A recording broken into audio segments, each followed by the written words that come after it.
Welcome to On Air with Kash. Our guest today is an actor, director, storyboard artist, musician, and producer. He's been involved with such blockbuster movies as Star Wars Episode I: The Phantom Menace, Jurassic World, Batman vs. Superman, Dawn of Justice, Den of Thieves, and Rambo: Last Blood.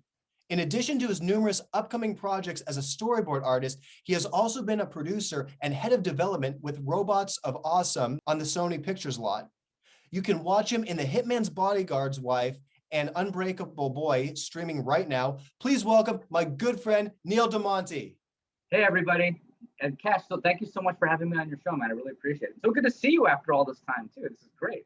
Dude, it has been long overdue. I know we were just catching up and saying it is literally, I felt like it was so often we had our group of friends and we were always meeting up and going to events, and then everything shuts down.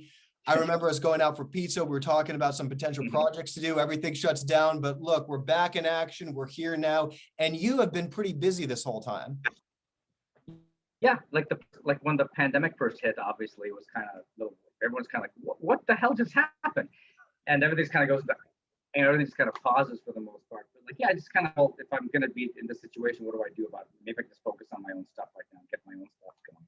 And that's what I did. So I've been keeping super busy with it, and everything's been going pretty good, actually. We've been friends for a long time, and I just always love our conversations about film. I feel like you and me have always shared that. There's just certain things that we've just always been passionate about, whether it's movies or music. And so really, like, why don't you tell everyone about, your story, like coming out here to LA and some of the jobs that you've got. I mean, you've been featured in so many of these hit movies. Well, thanks, man. Yeah, it was like coming out to LA was a weird thing too, because when I grew up in the 80s back in Chicago, and I'm totally not gonna lie to you, like I wanted to come out here to eventually go to school. So like back when I was in high school, I went to a Catholic high school. So we all had to wear a uniform. You had to have a buttoned up shirt and like slacks and like loafers pretty much. So like I used to wear Hawaiian shirts all the time. I was pretty much like Jeff Spicoli. I had like the long, like feathered hair and everything. And I was almost like training myself, like when I get to, I really want to go to LA at some point in time too. And that back at that point too, like in like the mid to like late 80s is when the metal scene was really happening here. So I was like, I kept seeing these things on TV going, oh my God, I wish I could be in Los Angeles. And of course, like I did want to come out here to go to school and everything, but like all these 80s movies that I saw, I kept seeing the lifestyle and the culture in Los Angeles. I have a cousin who's about your age, and so between her and my dad, I mean, I know what you mean. Like I was watching like Fast Times and Animal House with my dad when I was like 11 years old. Those movies, all those 80s movies. So I totally get the Spicoli references. You were like around when all this was happening. I mean, a lot of us at that, growing up from my generation, we grew up with like older siblings or older relatives, and even our parents who grew up during that time, and we'd see pictures in their albums, and we'd hear about all these crazy times and the concerts they went to and these stories. And I remember when I was like old enough to go out to Hollywood in the 2000s, everything, it was just, I was expecting it to be like when I was old enough to go to a club, I thought it was going to be like a Motley Crue or Guns N' Roses video. And it was so not that in the 2000s. But what ended up happening was there was kind of this resurgence in the 2000s. There were a lot of kids our age who just, I mean, I saw like there were a few metal bands who were like, it was right when The Darkness was coming out. And then there was all like a lot of bands were kind of doing the hippie thing. So I felt like we were all kind of recreating what we wanted for our youth. So I totally know what you mean about that. The culture kind of inspired that. And even just growing up, I mean, I remembered being at this party, and there was a band, it's Steel Panther now, but they went through many names. Yeah, they have a residency in Vegas now, but I think at the time they were called the Metal School or the Metal Shop, but they were always playing at these parties. One time, actually, Vince Neil from Motley Crue was there and got up and performed Girls, Girls, Girls with them. And this was like right before, I think we had like our Motorola phones. So I don't have like great footage of that particular, but I've seen a few things over time, but I'm envious. You actually got to experience a lot of that. Thanks, man. But yeah, that's what I love about LA. It's like you can go to the Viper Room one night and like just happen to be catching a band there, and then all of a sudden like Stephen Pearcy from Rat will get up there and join up on stage. You're like, I used to like watch you when I was in Chicago. This is freaking amazing. And it's like those kind of things are like, when I first came out here too, I was going to USC, and we went to this club called Club Ugly, and Tammy Down from Faster Pussycat and Vince Neil's ex-wife Cherise, who's a friend of mine, who used to run the place. So every time we go there, we're like just hanging out with all these like everybody from like Perry Farrell to like Ivan from White Zombie. I became friends with Tommy Lee at that place, which probably explains a lot. But it's like you're kind of go like, I can't believe like I'm like this idiot who just come out here from Chicago, and like I'm hanging out with like Tommy Lee and all these like rocker people that I grew up watching on TV. And you you kind of come to that culture thing. But just it's the fact that you can just like, see them just people. I mean, now you get kind of used to it after being here, but when you first come out here, you see that kind of thing. You're like, wow, I'm actually becoming friends and acquaintances with people that I used to watch on TV and like seeing the whole culture. And they'll be telling you all their stories of all these things that they went through. Just going, how did you survive that? I just can't believe it. And then you come out to LA and you're actually experiencing, even more stuff now. Oh, exactly. I mean, that's the cool thing. You just kind of be at a party and then something random. I mean, I even remember the cousin I was telling you about, I think it was like 13 or 14, but like my only reference of Guns N' Roses was from Can't Hardly Wait when the Charlie Korsmo gets up and sings Paradise City. So she was playing Paradise City and I just knew it as the Can't Hardly Wait song. She's like, do you know who this band is? This is Guns N' Roses. And we were driving over Laurel Canyon. And then after that, I really got into, I mean, even though like I grew up in like the 2000s, that was the cool thing. So many of us, I mean, I went through like a hippie phase, I went through a hip hop phase, and I did go through a metal phase. So I did like grow my hair out long. I remember. Oh yeah. So I was like, there was a time when I was a teenager, like all that stuff was coming back and we would go out dressed like in that 80s metal stuff. But no, and she actually took me to see Axl. This was, I think, before they all got back together, but it was Axl was performing with his new band and or Axl's Guns N' Roses. It was at the House of Blue, and he sang for like 3 hours. Sebastian Bach got up and sang, I think it was November Rain with him, and it was just one of those. And then it was another one of those things where we got invited to the after party, then the after party. So I'm like, dude, I totally feel like I'm in the 80s, like reliving all this. That's so freaking cool. God, I would have loved to have seen that. That's amazing, man. Like, cherish those memories. Oh, definitely. And then also, so you as doing a storyboard artist, I do have to say you've kind of been an inspiration for this spring and summer for me, because I know that you were involved. You did the storyboards for Palm Springs. Now the poster, the image of Andy Samberg that was an inspiration for me to buy a pizza float. And that's kind of me on the weekends. Just I'm lounging on a pizza float. And honestly, I really enjoyed that movie. I like the themes, but I just got to say, you're responsible for kind of my summer motto this year. Oh man, thank you so much. That was a fun movie to work on too. Like my friend Gabby Lugo, who produced Whiplash, actually produced that film. So she like usually brings me on to whatever she's putting together stuff too. And I had to meet up with the director Max Barbacow at a restaurant over in off of La Cienega when I first met with him. And he was telling me his ideas about the movie, and it was pretty cool. We bonded really well. We had our big meeting at the office, and I bordered out all the shots that he wanted with everything. And it actually started to be beautiful too, because it came at the right point in time. I think because of COVID.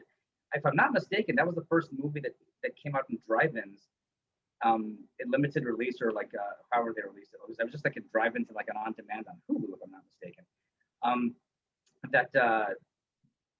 Which was cool. It was like the first bigger movie that came out around the time. I think like because of COVID, it actually got a lot of heat behind it. So when I went to the drive-in to go see it on opening night, it was cool. Like the whole parking lot was full, and I was actually ready to send it back to the directors and everyone and say, hey, check it out, man.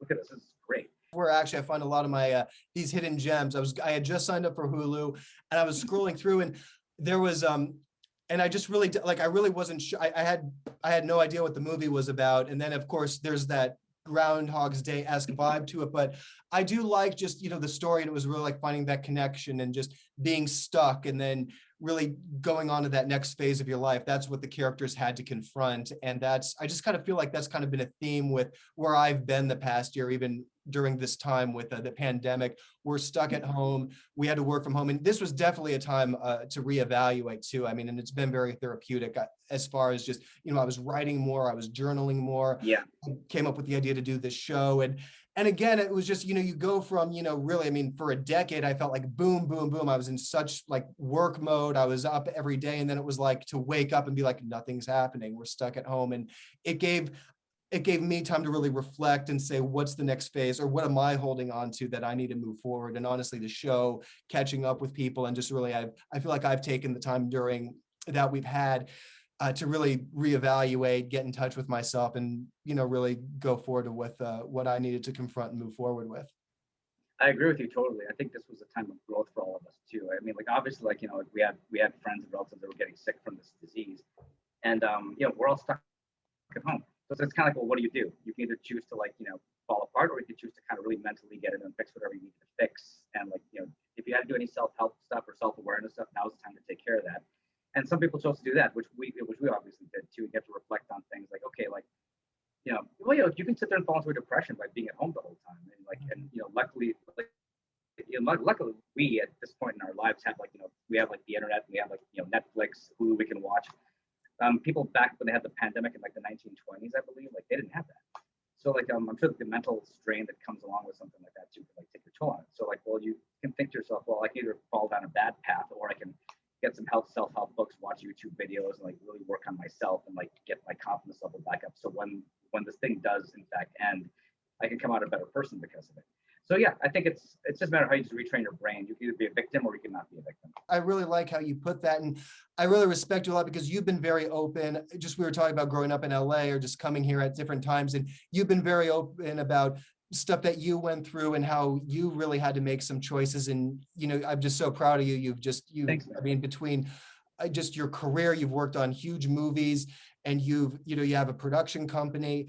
And I feel like we both went through similar things, because even just me growing up in LA, and like I said, like my thing was I was exposed to a lot at an early age. So when I was 14, I was put in a lot of adult circumstances and situations, whether it was being invited to parties, or that it was like, you have older people treating you like adults. And then for me, it was a whole mental thing of where, just by certain experiences that I had, and at the time I'm thinking, oh, this is so cool. There was like really a lot that I wasn't able to process or experience. And so I didn't, and it's one of those things I couldn't talk to my peer group anymore, because I was seeing and doing things that, just were far above what I was supposed to do. But I felt this need that I had to keep up with the adults and overcompensate, or it's just, so I definitely went through my own personal struggles that, that really, I mean, I was like at a point in my teens and in my late teens, then up till I graduated. The truth was I graduated from college, and by then I was just so broken down with a lot of things, and I had an arrhythmia at the gym,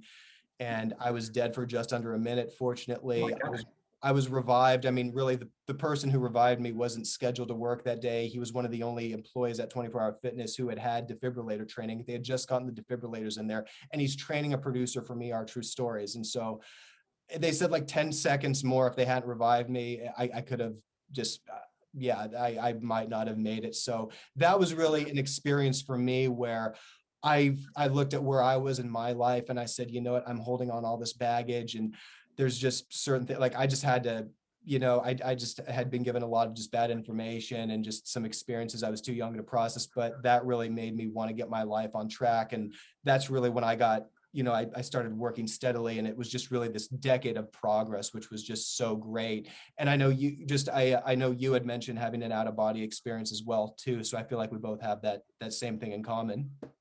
Yeah, it was, yeah, I mean, like we know how it is. I'm not, I mean, it was ultimately my responsibility and my decision to go into a partying mode when I first came here. But I came to LA when I just came to LA to go to USC when I turned 21. And as you probably know, this place is like, once you turn 21, you can go freaking batshit insane here. And, when you're going to like parties and clubs, you're getting to experience stuff like that for the very first time, coming here from Chicago and getting to be with this person, go to the after parties, and like you said, the after parties, you kind of fall in that partying rut.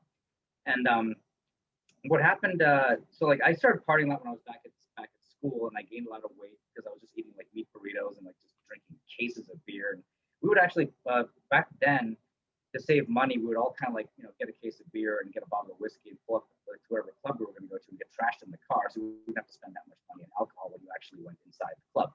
And then when you go inside, you can buy like that one beer and just kind of like, swig it, but you're just destroyed. And then you start realizing that you start, well, you don't realize, you start having more and more and more. And I just kept doing it after I graduated. And then like, I quit drinking, then I got in shape, got all toned up and everything. And then in around 2008, I got in a movie called Benraku that I was working on. And I started dating someone at that point who was going to clubs with. And then I got back into drinking and partying again. Then you don't realize you're putting all this weight and everything too. I started gaining 40 pounds. I was like, and my dad passed away in 2008. That year, I was actually in Romania doing the movie Benraku, and I got my mom called the hotel and said like, dad passed away. And I was like, what? And that kind of set me on a downward spiral. So I think with that, plus the fact that I was partying a lot too, when I came back to LA, I was at some friends' places, and I remember we had like 3 big bottles of stuff. We just kept doing shots all day long. The last thing I remember was standing up and like just like falling forward and blacked out. And then I woke up in the emergency room, and I had an IV in me, and like my 2 friends were crying, and like the doctor came in and said like, hey, Mr. Dumont, I'm like, hey, what's going on? And he goes, yeah, wait, you flatlined. I'm like, what do you mean I flatlined? He goes, yeah, I thought you just got drunk and passed out. They're like, no, you flatlined. Your friends brought you to Cedar Sinai. We had to revive you and everything too. And I was like, what do you mean I was dead? And I was like, my God, my mom's gonna kill me, which is the first thing, really scary. I couldn't believe it. So I was like, okay, this is freaking ridiculous. I'm overweight. I'm drinking too much. I'm not freaking focusing on work. I need to stop this shit. So I tried going to an AA meeting, and it wasn't really my thing. So I kind of was like trying to think, well, what do I do? And one of my friends told me that if you kind of try to wean off of it, like have a little bit less every day, but for about 2 months, you can slowly wean off of it. Yeah, you wake up in the morning, your hands are shaking like this, and you have like headaches, you're nauseated because your body's craving that alcohol. So there was a bar at that point. There was a bar called the Red Lion, which is still there. I know the Red Lion. Yeah, the big canters of beer. So I would go there and just keep like pounding drinks a little bit less at a time for over the course of 2 months. So I slowly weaned it out of my system, and I was fine after that. Then I started getting back in shape, working out, and everything too. But like I said, if anyone drinks around me or does drugs around me, that's cool. It doesn't affect me in any kind of way too. But just for me personally, I've noticed that once I stopped doing that, my career started taking off. It's like I was too busy, like, usual stuff, drinking, girl chasing, all that crap. I just had to just put all that stuff aside. Like, no, I need to focus on the work right now, because like something I would love to have at some point in time is an Oscar statue, and I would love to focus on that. So I need to just make this thing happen. That's why I decided to stop partying so much and get sober and start doing it. So I just had to make that decision. Like, well, okay, this killed me once. I can't. Who knows if I might even wake up the next time if I keep doing this? I need to stop right now. And that's what I did. And I feel pretty good now. I mean, like it's just a little bit different though. Like when you have a clear head and you go into rooms now, it's a little bit of like an insecurity thing on my thing too. Before, when you're drunk, you're very boisterous. You're kind of like, everybody's my friend, yeah. And when you're sober now, you're a little bit more reserved. You kind of are like, do the Brian Gumble thing. Like, I'm just gonna talk like this. You're a little bit more quiet and reserved. And but I feel more comfortable now too. I feel more comfortable as a person now too. I've accepted the fact that I have the personality. And if I need to stop this thing, at the same time, I need to focus on the work. So if I don't do this right now, it's going to kill me. So I need to just get focused and stay on my track. Thank you for sharing that. And I mean, what you're saying, it resonates so well. Cause I mean, I remember like as a kid, I was honestly like, I wasn't great at sports. I was more into art. I was always drawing, and it was just, I wasn't the guy who was like picked first for Little League or whatever. And so I mean, and especially during like elementary school years, I was at a very small school, and I mean, I was definitely bullied. I didn't get along with a lot of people. And then as I got older, I started feeling more comfortable. Like I would meet more artistic people, but it's strange because there were 3 different friends at different points in my life who I felt created a peer pressure where because I remember being 14, I didn't like partaking in the party scene. And then it's that awkward age. You're 14, and then kind of the girl, or everyone at 14, it's like you're trying to, the guys, we think we have to be badass, and then the girls like the bad boy. And again, that's just like growing up. That's stuff people go through. I'm not judging anyone but just being in those situations, you feel, for someone to notice me, they're not going to respect me if I don't go into the party. And I felt like there was a period where, with my peers, it was getting to that point. And one of my friends, who actually I felt like encouraged more of the rebel bad boy thing, he ended up joining a gang and dying by the time we were 20. And I stopped. I hadn't talked to him in like 5 years. And that was really when he was going through some personal stuff at home, which I didn't understand at the time. But now that I'm older, I was able to understand what he went through. And right around the same time, I got invited to this industry party, and everyone, I mean, and the thing was, I was 6 foot by the time I was 13 or 14. So once I got my braces off, everyone thought I was in my early 20s, and I was really more interested in just having conversations with the adults about film. And so that kind of, it started off like, oh, good, you're meeting so-and-so, but then it's like they're taking you to parties. And it was kind of like, for me, it was like almost famous. I was like that kid just kind of being, here you go, do this and partake. And there were friends that I had who were older who played an influence on my life. And then they both passed away tragically within a year after my friend had died. So by the time I was 20, there were just, and there were some scars from these relationships that I had, and just some experiences that I went through with them. So, and that was leading up to my arrhythmia. So it's like I have the arrhythmia, but then it's like I came back. And then recently, in the last almost a year ago, I had a cousin who I was very close with, who we had similar upbringings, and we were exposed to a lot of the same stuff. And he carried so much of the baggage of just being exposed to a lot at a young age, and probably just on a level that I'll never be able to understand, but we were always real with each other and talked, and it was just unfortunate that he tragically passed away and how it happened. Sorry. No, yeah, it was a sad day, but there was, even just during this time with the quarantine, like having the show and sharing stories and talking to our other friends, it really made me want to just really be mindful of like the kind of example that we set. Like if we talk about, or just, just even, it's like, I felt like there were a lot of older friends that I had who were making like partying look cool. And I know like a lot of kids are around my age at the time. We always felt like, oh, we want to be, or, oh, our parents went through this and we have to do this. And, we were always hanging out with these people who, we thought, oh, they lived the life, we have to go and experience this. And everyone has their own journey. But I just remembered feeling like as I got older, I mean, you don't always realize it, but it's like when you start to become a role model. So just everything that we say and do, if there's someone younger around, you're setting an example for, so whenever I see like a young talent coming up, I mean, if they're going through something, you ask me a straight question and want some real advice, I'll be as real with you as I can and try to just be the best person, but I'm not going to make something look cool that can be detrimental, or I'm very mindful with how you communicate, because the second you walk in and you share your stories, you are, setting an example for someone. Right. Absolutely. That's something we have to be mindful about too. Like you could say the wrong thing or get pictures taken doing something that if somebody's like using you as a role model and you're out there doing that, they see that, they're going to think that that's okay. And then like for you, it might've been one little incident, but you have to be mindful because they'll be very impressionable with that kind of thing. And they'll go out there and you don't know what could happen.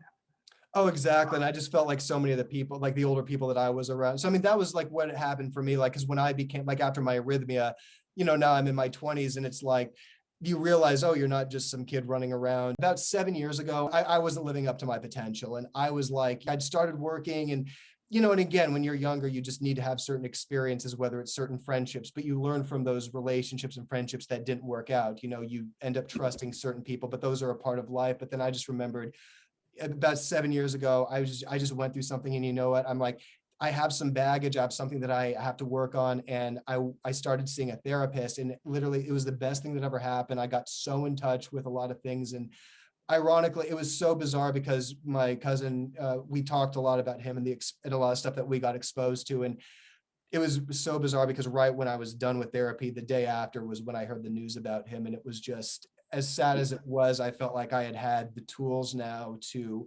process what had just happened and then to move forward. And so, but I mean, I'm with you where it was just, it became, I just wasn't putting my work first. I got caught up in the wrong stuff. And again, when you're young, you feel like you're just craving life experience. Like, what we were saying about, you see something in a movie or like in a, and I think at the time too, that was like when they were doing Behind the Music. And I feel like, a lot of TV shows and interviews, they were kind of glamorizing and romanticizing like the crazy times. And then, so it's like, I know like me and some of my peers being impressionable, we think, oh, that's cool. And people go through that. But then when you actually experience things and then people are starting to pass away and then it gets serious, it just really snaps you into reality of like, no, if I continue this way, I'm going to end up like them. And I'd much rather, just like talk to friends or like work on a film and just really do something more constructive and productive. Mm-hmm. It's true, man. Like, it's scary, which I've seen your people from your peer group and stuff passing away from things that, they could have been prevented.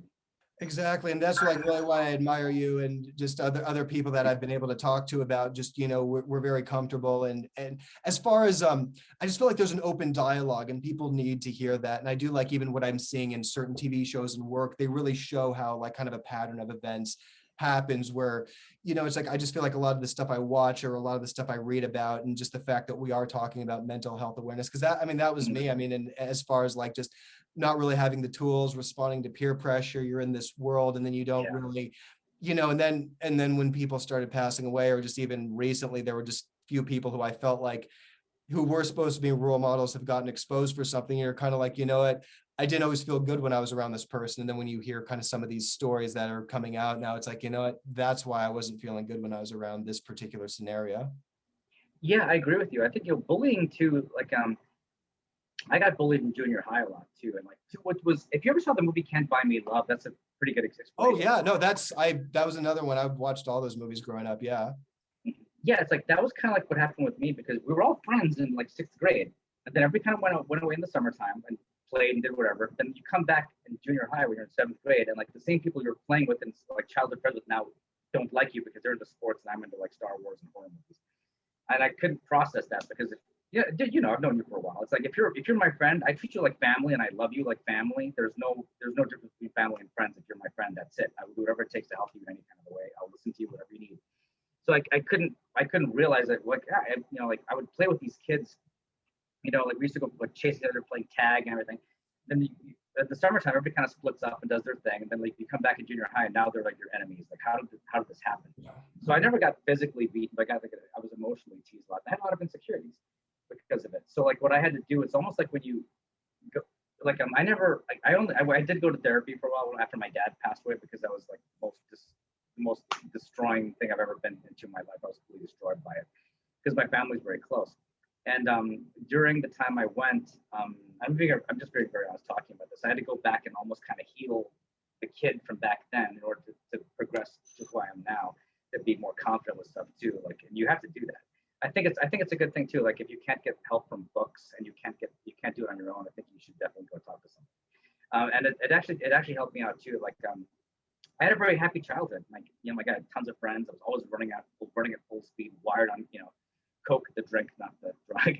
And I was like, I felt like I was so alive and had so much energy and everything too. And like see, like I think when you have a childhood like that too, where like there's not a lot of problems happening, it's almost like you're not being trained for being an adult, because you think everything's gonna be this beautiful, glorious thing, and like you're supposed to be happy all the time, like an 80s movie, and it wasn't happening like that. So I'm like, wow, and I had to go back and heal myself to make myself realize, yes, you had a happy childhood, you had a very loving family who were supportive of you, but you've got some insecurities you need to work through. Now, what's causing that? You've got to go there and like go back and realize, like, here's some things that happened to me when I was younger. You have to acknowledge it, but then also like you have to learn how to progress from that point onwards. You're so right. There is that period where you're all friends in elementary school, and then everyone starts to go their own way in junior high, or you don't have as much in common. But then by high school, everyone's in a clique. And then at that moment, I mean, because I feel like, because like when I started high school, that was really when the adult life took over. So I felt like, I had to kind of prove something to my peers who weren't nice to me that full year. So the second, like, I got embraced by an older crowd, and then because I'm like hanging out in Hollywood, and like there's certain successful people who think you're cool, and who are just the story, like kids were talking about, or my friends or my peer group were bragging about whatever. And then I got to say, oh, I'm doing this. And then they kind of look up to you at a point. And then it's like, honestly, I still went to school and graduated, but I was pretty much done being a kid when I was 15. And then, but even just those things that happen the next few years, it's like for me emotionally, because you're 15 without you're not experiencing things with your peers, and now you're in an adult world with adult problems, and things are starting to get scary, like people are partying too much, and then like I said, certain tragedies are happening. And then I feel like the moment my arrhythmia happened, it was just really a conclusion of just the baggage had really started weighing on me all those years. And then it really took whatever it did, just that experience, for me to just really reevaluate and be like, what, if I'm stuck in this mindset and I'm not getting the proper help that I need, then I really, I need to make some changes, because I don't want to end up like certain other people who are taken tragically too soon. Yeah. So like, so you were kind of in a situation we had to kind of grow up really fast by being such a young age. So when you're 15 years old and you're trying to experience what a 15-year-old would normally go through, you're actually dealing with more adult stuff now, because you're hanging out with that peer group. So you kind of like feel like you missed like that childhood thing. So you do have to go back and heal that part of you too, from things that you missed back when you were there. Exactly. And I felt like that was, and right when I said I ended up getting a good job in the industry. I made some cool friends. I finally had like that real girlfriend who really was like, at the time, I mean, it didn't work out, but like the time we had, I mean, I felt like that had made up for like a first love, so to speak. So I felt like I felt like there was some closure during that time. And then as I got older, I'm like, because you feel like you're making up for the time that you lost. You feel like, oh, I didn't really have friend groups. So it was nice to have that experience of like, going on vacations with friends, having a girlfriend that in a good relationship. but then even just, saying goodbye and breaking up, that's a part of life as well too. And then I felt like, 7 years ago, I was just done. And it's just really ever since it's been about the work. And I'm just so grateful for where I am now. Like I've met you and I've met like our crew of people. And I just love that we're all just working and making some great movies. And it's really just the last 7 years. It's really been, just really astounding. And dude, I mean, really, I just really can't thank you enough for just being so open, sharing. And I just have so much respect for you as an artist, as a person. You're so talented. And and look at the work that you're doing too. I mean, the storyboards, the producing, you're at Sony. And it's just, I really have just so much respect for you, man. And I can't thank you enough for your time today and for being so open. I mean, even like your story helped me out, like listening, like you being so open with me helped me want to really open up and, put a message out there as well.